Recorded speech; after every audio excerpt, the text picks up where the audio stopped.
আসসালামু আলাইকুম। আইটেক স্কুলের লার্ন ফার্স্ট পে লেটার সিরিজে তোমাদের আবারও স্বাগত। আজকে আমরা পড়ব যোজক টিস্যু।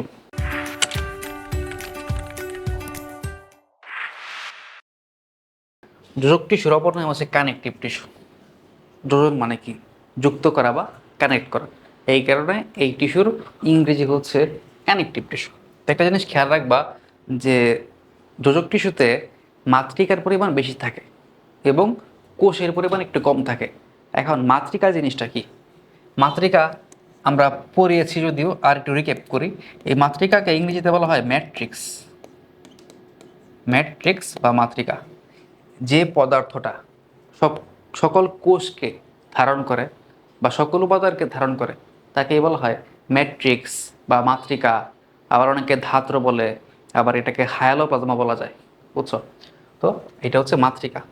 তো এরকম যে পদার্থটা সকল কোষকে ধারণ করবে, এটা ধরো কোষ, কোষ কয়েকটা থাকবে, আর যে পদার্থটা সকল কোষকে ধারণ করবে তার পরিমাণটা একটু বেশি থাকবে। ঠিক আছে, দেখো, গঠন এবং কাজের ভিত্তিতে কানেকটিভ টিস্যু মূলত তিন ধরনের হয়। দেখো, প্রথমটা হচ্ছে ফাইব্রাস যোজক টিস্যু। তো এটা পড়ার আগে আমরা নাম দেখে কিছু আইডিয়া করি। দেখো, ফাইব্রাস, ফাইব্রাস মানে কি? ফাইব্রাস মানে হচ্ছে ফাইবার থাকবে, সিম্পল ফাইবার থাকবে। ফাইবার মানে কি? তন্তু থাকবে। এখন তন্তু কোথায় বেশি থাকে? আমাদের মাসেলে তন্তু বেশি থাকে, মাসেল ফাইবার।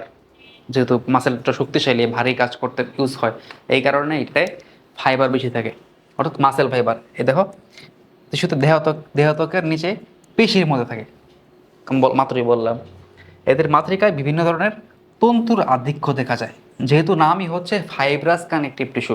তো এখানে অবশ্যই ফাইবার বা তন্তু একটু বেশিই থাকবে। ঠিক আছে, দেখো, এটা হচ্ছে ফাইব্রাস কানেকটিভ টিস্যু। চিত্র দেখো, এই দেখো, ফাইবারটা বেশি, ফাইবারটা বেশি। আর কোষগুলো কিন্তু কম। এই যে মাস্ট কোষ, মানে পেশি টিস্যুর মাস্ট কোষ থাকে, এই মাস্ট কোষগুলো কম। এগুলো কিন্তু কোষ না, এগুলো হচ্ছে ফাইব্রোব্লাস্ট। দেখো, ফাইব্রোব্লাস্ট, অর্থাৎ ব্লাস্ট মানে কি? ব্লাস্ট মানে হচ্ছে অঙ্কুর। এই অঙ্কুরগুলো থেকে পরবর্তীতে আবার ফাইবার তৈরি হবে। এই কারণে এগুলোকে বলা হচ্ছে ফাইব্রোব্লাস্ট। অর্থাৎ এই দেখো, ইলাস্টিক তন্তু, কোলাজেনাস তন্তু, ফাইবার অনেক বেশি থাকে। এই কারণে এটা হচ্ছে ফাইব্রাস কানেকটিভ টিস্যু। ঠিক আছে, পরবর্তীতে দেখো, আরেকটা হচ্ছে স্কেলিটাল কানেকটিভ টিস্যু বা স্কেলিটাল যোজক টিস্যু। এখন স্কেলিটাল শব্দটা কীভাবে আসছে? দেখো, স্কেলিটাল শব্দটা হচ্ছে স্কেলেটন থেকে, স্কেলেটন থেকে। স্কেলেটন মানে কি? কঙ্কাল, কঙ্কাল। এই কঙ্কাল কিন্তু আমাদের অভ্যন্তরীণ কাঠামো রক্ষা করে। তো কঙ্কাল কি কি কাজ করে এটা তোমরা জানো। অভ্যন্তরীণ কাঠামো গঠন করে, আমাদের বিভিন্ন নাজুক অঙ্গকে সুরক্ষা প্রদান করে, দেহের ভারসাম্য রক্ষা রাখতে সাহায্য করে। বুঝছো? আবার দেহ অঙ্গ সঞ্চালনে সাহায্য করে। তো এই কাজগুলো স্কেলেটাল কানেকটিভ টিস্যু করবে। আর এটাকে কেন কানেকটিভ টিস্যু বলা হচ্ছে? কারণ দেখো, এটা কিন্তু একটা দেহের অংশের সাথে আরেকটা দেহের, মানে আরেকটা অংশের কানেকশন বজায় রাখছে। হাতে যদি অস্থি না থাকতো তাহলে হাত কি নাড়াতে পারতাম? তাহলে তো আমার হাতের সাথে আমার দেহের তো সংযোগ বিচ্ছিন্ন হয়ে যেত। বুঝছো? এই কারণে এটাকে বলা হচ্ছে কানেক্টিভ টিস্যু। দেখো, আমি যে কথাগুলো বললাম এইগুলো হচ্ছে অভ্যন্তরীণ কাঠামো, মানে কঙ্কাল গঠনকারী টিস্যু। কানেকটিভ টিস্যু দেহকে আকৃতি ও দৃঢ়তা দেয়, সঞ্চালন করে, চলনে সাহায্য করে, মস্তিষ্ক, মেরুরজ্জু, ফুসফুস ইত্যাদি নাজুক অঙ্গকে রক্ষা করে। দেখো, এটা একটু ব্যাখ্যা করি। মস্তিষ্ককে কিভাবে রক্ষা করে? আমাদের খুলি আছে, যদি খুলি না থাকতো তাহলে তো আমাদের মস্তিষ্কটা ওপেন থাকতো, নষ্ট হয়ে যেত না। এই কারণে মস্তিষ্ককে রক্ষা করে। মেরুরজ্জু, মেরুরজ্জু মানে কোনটা? মেরুরজ্জু মানে হচ্ছে স্পাইনাল কর্ড। আমাদের মেরুদণ্ডের ভিতরে যে স্পাইনাল কর্ড থাকে তাকে আমাদের মেরুদণ্ড রক্ষা করে। এই কারণে বলা হচ্ছে মেরুরজ্জু। ফুসফুসকে কে রক্ষা করে? আমাদের বক্ষপিঞ্জর। বক্ষপিঞ্জর যদি না থাকতো তাহলে আমাদের ফুসফুস, হৃৎপিণ্ড এগুলো তো সুরক্ষিত থাকতো না। এই কারণে বক্ষপিঞ্জরটা হৃৎপিণ্ড এবং ফুসফুসকে রক্ষা করে। ঠিক আছে, দেখো, বিভিন্ন রক্তকণিকা উৎপাদন করে কিভাবে। তোমরা অনেকে বোন মেরো নাম শুনছো। বোন মেরো মানে কি? ধরো, এটা একটা হচ্ছে অস্থি। অস্থি ইংরেজি কিন্তু বোন, অস্থি। অস্থির ভিতরে গহ্বর থাকে এরকম। বুঝছো? গহ্বর থাকে। মেরো মানে গহ্বর। অস্থির ভিতরে যে গহ্বরটা থাকে, স্পেশালি এখানে তোমার বায়ুপূর্ণ অস্থি যেগুলো, এগুলোতে যে গহ্বর থাকে, সেই গহ্বর থেকে কিন্তু আমাদের রক্তকণিকা উৎপাদন হয়। এই কারণে বলা হচ্ছে বিভিন্ন ধরনের রক্তকণিকা উৎপাদন করে। ঠিক আছে, ঐচ্ছিক পেশিগুলো সংযুক্তের ব্যবস্থা করে। দেখো আমাদের ঐচ্ছিক পেশি হাত, এখন ঐচ্ছিক পেশি যদি আমাদের হাড্ডিতে সংযুক্ত না থাকতো তাহলে তো আমরা এগুলাকে নিজের ইচ্ছা মতো সঞ্চালন করতে পারতাম না। এই কারণে বলা হচ্ছে ঐচ্ছিক পেশিগুলোকে সংযুক্তের ব্যবস্থা করে। ঠিক আছে, এগুলো সিম্পল কমন সেন্স। এরপর হচ্ছে তরল যোজক টিস্যু। আমি প্রথমেই বলেছি যে যোজক টিস্যুর কাজ হচ্ছে কানেক্ট করা। তো তরল যোজক টিস্যু কী করবে, আমাদের দেহের প্রত্যেকটা অঙ্গকে পরস্পরের সাথে কানেক্টেড রাখবে। সিম্পল একটা উদাহরণ, সেটা হচ্ছে রক্ত। ধরো রক্ত, সো রক্ত কী করে, রক্ত আমাদের মস্তিষ্কের সাথে সারা দেহকে কানেক্টেড রাখে, আবার বিভিন্ন উপাদান প্রদান করে, কোষে পুষ্টি সরবরাহ করে, সকল কাজ রক্ত করে। তো রক্ত হচ্ছে একটা তরল যোজক টিস্যু, বুঝছো? দেখো মাতৃকা তরল কিভাবে, দেখো এটা হচ্ছে রক্ত, রক্ত রক্ত তো রক্তর মধ্যে কিন্তু দুইটা উপাদান, একটা হচ্ছে রক্ত কোষ আর হচ্ছে রক্ত কণিকা। তো রক্ততে 45% থাকে রক্ত কণিকা, রক্ত কণিকা, আর বাকি 55% থাকে রক্ত রস, রক্ত রস। দেখো রক্তরস যেহেতু বেশি থাকে তার মানে কি, যোজক টিস্যুর একটা বৈশিষ্ট্য ছিল যে এইখানে মাতৃকার পরিমাণ বেশি থাকবে। অর্থাৎ রক্তরস যেহেতু রক্ত কোষগুলোকে ধারণ করে, রক্তের ক্ষেত্রে ম্যাট্রিক্স বা মাতৃকা হচ্ছে রক্তরস, এইখানে রক্তরসটা বেশি থাকে, বুঝছো? তো আর রক্তরস, রস কি কঠিন বস্তু নাকি তরল পদার্থ? অবশ্যই তরল। এই কারণে বলা হচ্ছে তরল যোজক টিস্যুর মাতৃকা তরল। আশা করি বুঝতে পেরেছো। দেখো মাতৃকায় বিভিন্ন ধরনের পদার্থ দ্রবীভূত অবস্থা থাকে। এইখানে রক্তরসে বিভিন্ন উপাদান থাকে, কিছু থাকে জৈব উপাদান, কিছু আছে অজৈব উপাদান, যেমন সোডিয়াম, পটাশিয়াম থাকতে পারে, ক্যালসিয়াম থাকতে পারে, বুঝছো এরকম। তো 8 থেকে 9% থেকে অজৈব উপাদান একটু পরে পড়বো। তো এরকম বিভিন্ন উপাদান দ্রবীভূত অবস্থায় থাকে। ঠিক আছে, দেখো প্রধান কাজ কি, দেহের অভ্যন্তরীণ বিভিন্ন দ্রব্যদি পরিবহন করা। দ্রব্যদি মানে কি, অক্সিজেন পরিবহন করে সব জায়গায় নিয়ে যায়, তারপর পুষ্টি পরিবহন করে প্রত্যেকটা কোষে পৌঁছে দেয়, বুঝছো? তো এই কারণে বলা হচ্ছে যে প্রধান কাজ দেহের অভ্যন্তরীণ বিভিন্ন দ্রব্যাদি পরিবহন করা, রোগ প্রতিরোধ করা। কিভাবে, রক্তকোষের মধ্যে যে ডব্লিউবিসি আছে, ডব্লিউবিসি অর্থাৎ হোয়াইট ব্লাড কর্পাসল বা ব্লাড ইয়া বলে এটাকে, শ্বেত রক্তকণিকা। তো শ্বেত রক্তকণিকা কিন্তু অ্যান্টিবডির মতো কাজ করে, অনাগত জীবাণুকে ধ্বংস করে। এই কারণে বলা হচ্ছে এটা রোগ প্রতিরোধ করে, রক্ত জমাট বাঁধায় বিশেষ ভূমিকা রাখে। এখানে আছে প্লাটিলেট, প্লাটিলেট, প্লাটিলেট অর্থাৎ অনুচক্রিকা। ওই অনুচক্রিকাগুলা যখন আমাদের কোনো অংশ কেটে যায় দেহের, তখন তৎক্ষণাৎ রক্ত জমাট বাঁধাতে সাহায্য করে। কিভাবে করে, কোন প্রক্রিয়ায় করে, এগুলো তোমরা কলেজে উঠলে বুঝবা। জাস্ট আপাতত এই কথাগুলো একটু খেয়াল রাখতে হবে, ঠিক আছে? তো এই 3টা পয়েন্ট আমরা পড়ে ফেললাম। এরপর রক্ত সম্পর্কে একটু জানতে হবে। দেখো তরল যোজক টিস্যু 2 প্রকার, একটা হচ্ছে রক্ত এবং লসিকা। লসিকাকে একটু পরে আমরা পড়ব। তো রক্ত সম্পর্কে অনেক কিছু তোমরা পড়ে ফেলছো ইতোমধ্যে। দেখো রক্ত এক ধরনের ক্ষারীয়, ক্ষারীয় মানে কি, ক্ষার এবং অম্ল কীভাবে হিসাব করে, একটা স্কেল আছে, এটাকে বলা হয় পিএইচ স্কেল। পিএইচ নাম তোমরা শুনেছ, পিএইচ স্কেল। পিএইচ কি, এগুলো তোমরা পরবর্তীতে শিখবা কেমিস্ট্রিতে। পিএইচ স্কেলে 0 থেকে 14 পর্যন্ত দাগ থাকে, মাঝখানে থাকে 7। তো 7-এর এই পাশে যেগুলো থাকে অর্থাৎ 7-এর কম, এগুলোকে বলা হয় অ্যাসিড। আর 7-এর বেশি, 14-এর কম, এগুলোকে বলা হয় বেজ।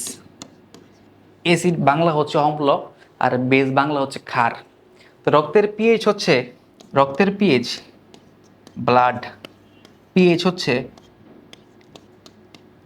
7.35 থেকে 7.45, অর্থাৎ 7-এর সামান্য একটু বেশি। এটা কিন্তু খুব বেশি ক্ষারীয় না, অল্প একটু ক্ষারীয়। এই কারণে বলা হচ্ছে ক্ষারীয়, এক ধরনের ঈষৎ ক্ষারীয়।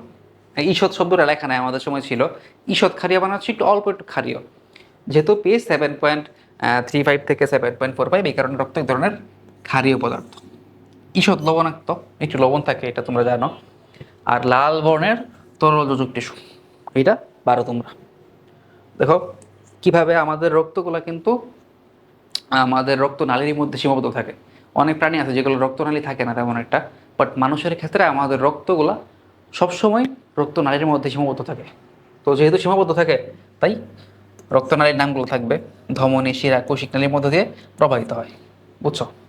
আশা করি বোঝা গেছে। উষ্ণ রক্তবাহী প্রাণীর দেহে রক্ত তাপমাত্রা ভারসাম্য বজায় রাখে। কিভাবে? আমাদের ধরো একটা হাত কোনো বরফে দিলাম, একটু পর উঠালাম, তারপর তো গরম হয়ে যায়। কিভাবে গরম হয়? আমাদের দেহের যে অংশের গরম রক্ত আছে, সেই গরম রক্ত ওই ঠান্ডা জায়গায় যায়, যাওয়ার মাধ্যমে আমাদের দেহের তাপমাত্রা বজায় রাখে। ঠিক আছে? আর উষ্ণ রক্ত বিশিষ্ট প্রাণী, শীতল রক্ত বিশিষ্ট প্রাণী, এগুলো তোমরা পরবর্তীতে জানবে আস্তে আস্তে। এগুলো আমরা পরে ফেলছি। রক্তরস ইংরেজিতে বলা হয় প্লাজমা।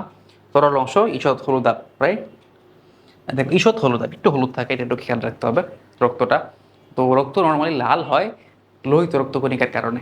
বাট তুমি যদি রক্ত থেকে রক্তকণিকাগুলো বাদ দাও, তারপর যা পরে থাকবে তা সবসময় হলুদ হবে, হালকা একটু হলুদ টাইপের হবে। বুঝছো? আর এই যে যেহেতু এই রক্ত রস, রস মানে কি তরল, তো তরল পদার্থের বেশিরভাগটা থাকবে পানি। এই কারণে 91 থেকে 92% পানি। তো একটু খেয়াল করো, নর্মালি কিন্তু সংখ্যামূলক তথ্য লাগে না, বাট রক্তের ক্ষেত্রে যে সংখ্যাগুলো আছে এগুলো একটু খেয়াল রাখতে হবে, এগুলো এমসিকিউতে আসে। বুঝছো? তো 91 থেকে 92% পানি এবং 8 থেকে 9% জৈব ও অজৈব পদার্থ। বুঝছো আশা করি? এগুলা বোঝার কিছু নাই, সিম্পল আর কি। বিভিন্ন প্রোটিন বর্জ্য পদার্থ থাকে, এগুলো আমরা পড়ে ফেলছি। এরপরে দেখো রক্ত। রক্তকোষ 3 ধরনের, এটা তোমরা জানো। জানো না কি জানি না, বাট তাও আমরা পড়ে দেখো। 3 ধরনের, একটা হচ্ছে লোহিত রক্তকণিকা, শ্বেত রক্তকণিকা, আর একটা হচ্ছে অনুচক্রিকা। লোহিত রক্তকণিকাকে ইংরেজিতে বলা হয় রেড ব্লাড সেল, সংক্ষেপে আরবিসি। আর এটাকে এরিথ্রোসাইট বলা হয়। কেন এটাকে এরিথ্রোসাইট বলা হচ্ছে? তোমরা জানো আমাদের বায়োলজিক্যাল টার্মগুলো ম্যাক্সিমাম হচ্ছে গ্রিক শব্দ। এই গ্রিক এরিথ্রো, ARO, এরিথ্রো মানে হচ্ছে লাল। যেহেতু লোহিত রক্তকণিকাতে হিমোগ্লোবিন থাকে, এই হিমোগ্লোবিনটা হয় লাল, এই কারণে লোহিত রক্তকণিকাকে এরিথ্রোসাইট বলা হয়। বুঝছো?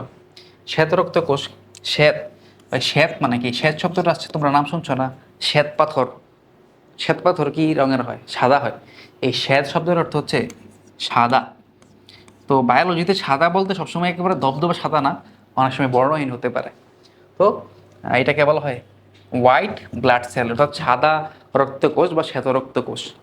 সংক্ষেপে বলা হয় ডব্লিউবিসি। এটাকে লিউকোসাইট বলতে পারো। লিউকো মানেও সাদা।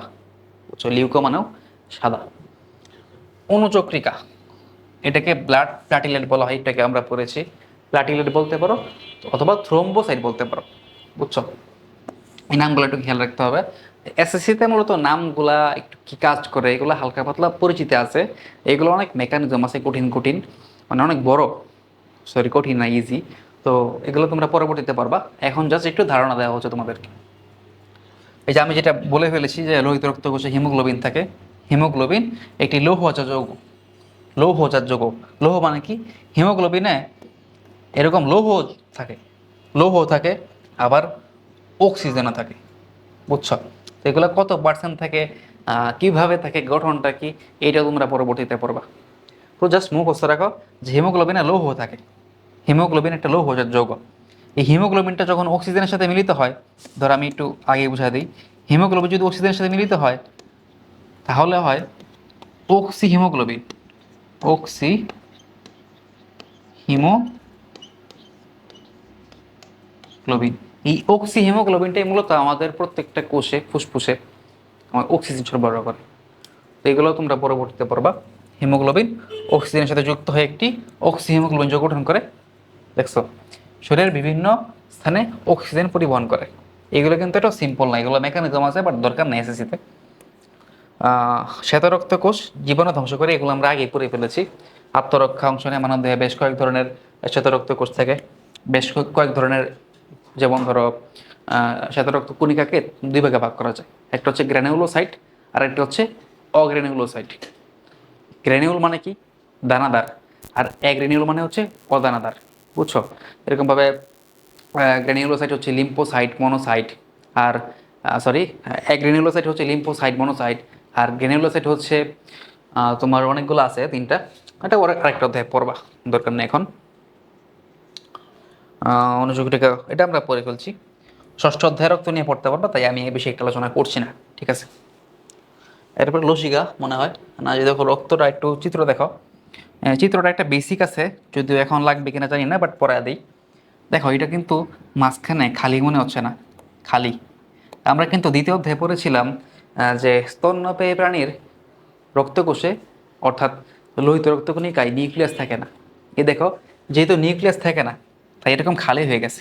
কিন্তু এখানে ফ্যাক্ট হচ্ছে, প্রথমে যখন এটা অপরিণত অবস্থায় ছিল, তখন কিন্তু নিউক্লিয়াস ছিল। দেখো এটা হচ্ছে, ধরো এটা লোহিত রক্তকণিকা, এই যে নিউক্লিয়াস, এটাকে বলা হয় এরিথ্রোব্লাস্ট, ATH, এরিথ্রোব্লাস্ট। আমরা জানি যে ব্লাস্ট মানে কি, অঙ্কুর। অর্থাৎ যখন এটা অঙ্কুর অবস্থায় ছিল, তখন নিউক্লিয়াসটা ছিল। পরবর্তীতে এই নিউক্লিয়াসটা ফ্যাগোসাইটোসিস করে বের হয়ে যায়, এই নিউক্লিয়াসটা বের হয়ে যায়। যেহেতু মাঝখান থেকে একটা বস্তু বের হয়ে গেছে, তাই এই লোহিত রক্তকণিকার আকৃতিটা এরকম হয়। এই যে মাঝখানে একটু গর্তের মতো হয়ে যায়, দ্বিও বোতল নাকি দ্বিউত্তল, এরকম হয়ে যায় আর কি, বুঝছো? তো এটা জাস্ট জেনে রাখো, এটা একটা বেসিক জিনিস, বুঝছো? এরিথ্রোব্লাস্টে নিউক্লিয়াস থাকে, আর এরিথ্রোসাইটে নিউক্লিয়াস থাকে না। তো যদি স্যার সূক্ষ্মভাবে প্রশ্ন করে যে লোহিত রক্তকণিকায় নিউক্লিয়াস থাকে কি থাকে না, এটার কিন্তু দুইটা উত্তর হতে পারে, থাকে অথবা থাকে। বাট স্যার যদি বলে যে পরিণত লোহিত রক্তকণিকায় থাকে কি থাকে না, অবশ্যই পরিণততে নিউক্লিয়াস থাকে না, ঠিক আছে। এই দেখো শ্বেত রক্তকোষ, এই যে একটা দানাদার আর একটা দানাদার, বুঝছো? আর বেসোফিল, ইউসিনোফিল, বেসোফিল, নিউট্রোফিল, এগুলো হচ্ছে কি ফিল। ফিল থাকলে দানাদার, ফিল, ফিল থাকলে দানাদার, দানা ফিল করতে পারি আমরা। আর যেগুলো ফিল করতে পারি না, সেগুলো কি অদানাদার, এগুলো পরে পড়বা।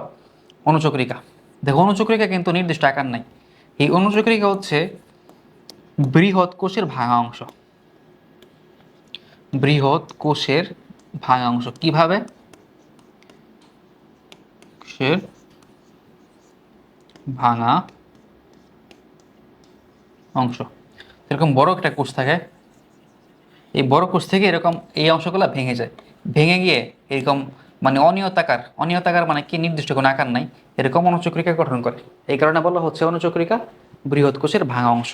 কিভাবে, এটা পরে পড়বা, ঠিক আছে। দেখো, তো এই ক্লাসটা এই পর্যন্তই। তো আইটেক স্কুলের অনলাইন প্রাইভেট কেয়ার ব্যাচে যুক্ত হতে আমাদের ওয়েবসাইট ভিজিট করতে পারো। তো সবাই ভালো থাকবে, আল্লাহ হাফেজ।